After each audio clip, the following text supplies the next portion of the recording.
This is the most customizable mouse I've ever used. If you see this mouse without any context given, you may think that this is a standard gaming mouse with less RGB than usual though, and you would be extremely wrong, because you can do this. But before watching in depth this mouse, let's take a look at what's inside the box. What? Even DreamMachines wants you to subscribe to my channel, leave a like and activate the notification bell? Okay, maybe I did this. Maybe, not sure though. Let's see what's inside. We have, of course, the mouse itself, as you can see, USB-A to USB Type-C connector, and this dongle from USB-C female to USB-A female. I still have no idea on what's this for, but okay. We also get the different switches, a rubber fit replacement, and that's pretty much it. And some papers, but they don't say anything so special. At first, I thought that the ergonomics of this mouse were strange. And mainly because I came from this Genesis Zircon 550, which by the way, you can check out my video right here in the corner there, which I've been using for a while. But the only real difference is the 8. As you can maybe see, not sure, the DreamMachines DM7 Switch Duo is shorter, which means that I had to get used to it. And also, the design of the part where your thumb will land is slightly different. But after only a couple of days of usage, I got used to it and now it's really comfortable. You have your standard buttons, so right, left, the scrolling wheel, and the two near your thumb.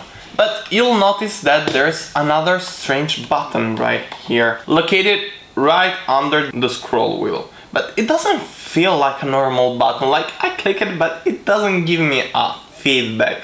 That's because if you press it and you do this, you can remove the two covers of the left and right click buttons, which by itself is so cool. But what's even cooler is that you can also remove the switch of both buttons as well. Let me do it for you. Boom, 1, and boom, 2. I don't have anymore the switches inside of the mouse, and I have it right here in front of me on my desk. You only need to pull off these two tabs, another couple of tabs on the side, and you can remove even the switch itself.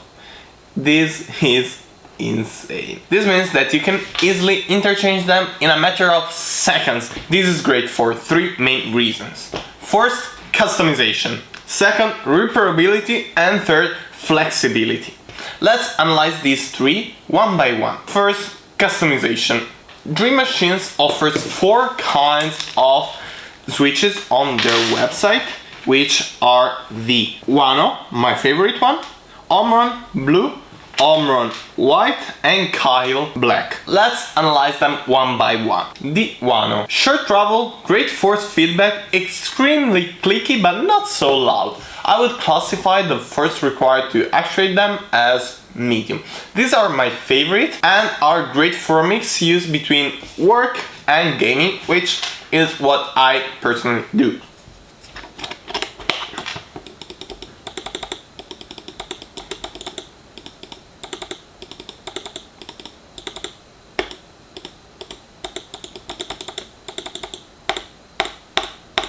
Then we have the Omron Blue. Travel is slightly more than the Huano. I'm probably mispronouncing all these words, I'm sorry. And the force feedback is softer. It's a little bit squishy, especially at the end of the travel.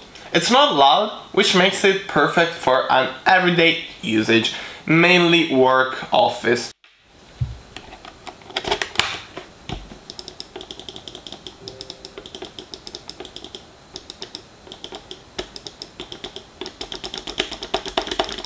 We now have the Omron White, and I don't like them. I just can't like them. Mainly because of the sound and the feedback, especially the feedback. When you press it, it feels like there's a tiny rubber piece between the button and the plastic of the mouse, you know? It's more squishy than the Omron Blue and has a less satisfying click sound.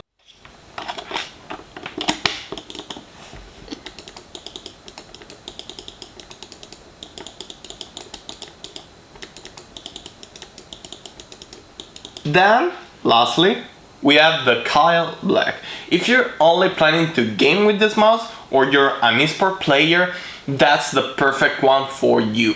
Extremely short travel, loud click sound, super responsive. That's perfect. Those are the perfect ingredients for the Switch for avid gamers. I wouldn't use it regularly just because of the sound, which I think is too loud for regular use, especially since I usually don't wear headphones if I'm not gaming.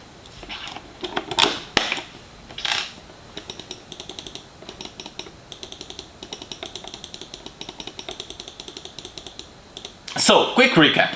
If you're a gamer, buy the Kailh ones. If you game and do work with this mouse, Huano.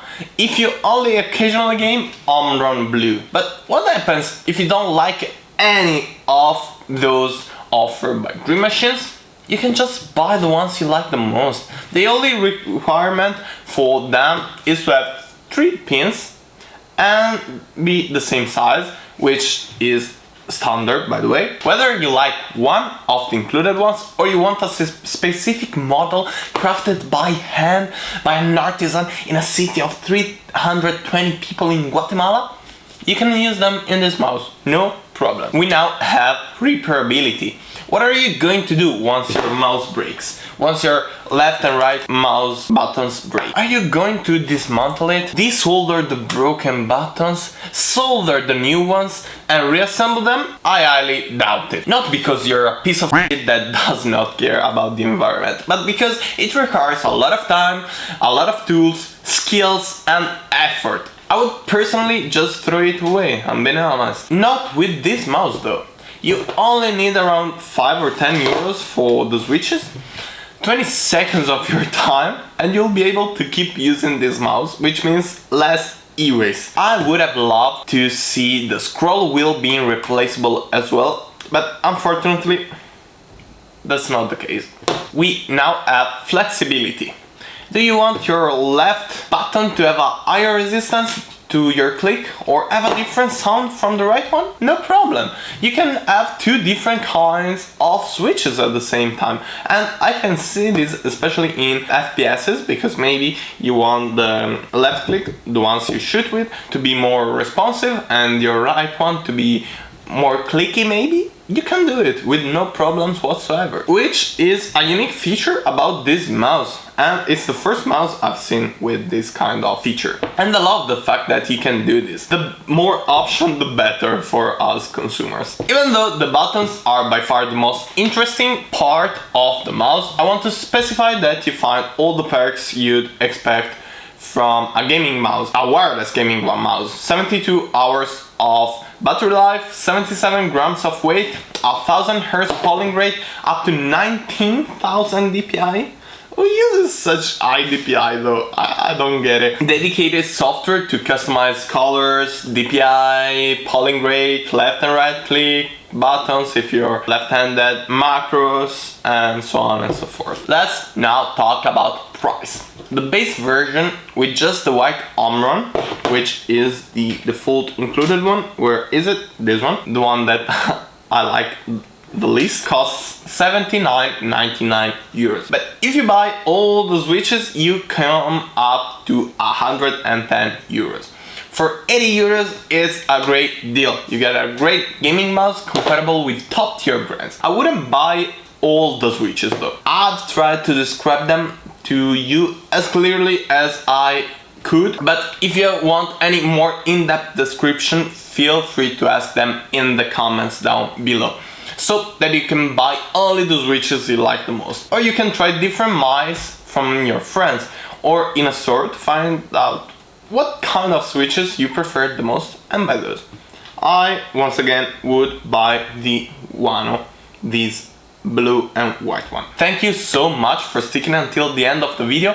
Remember to subscribe, leave a like, comment down below and activate the notification bell so that you won't miss any future video like this one. If you want to see another review, I suggest you watching this one right here.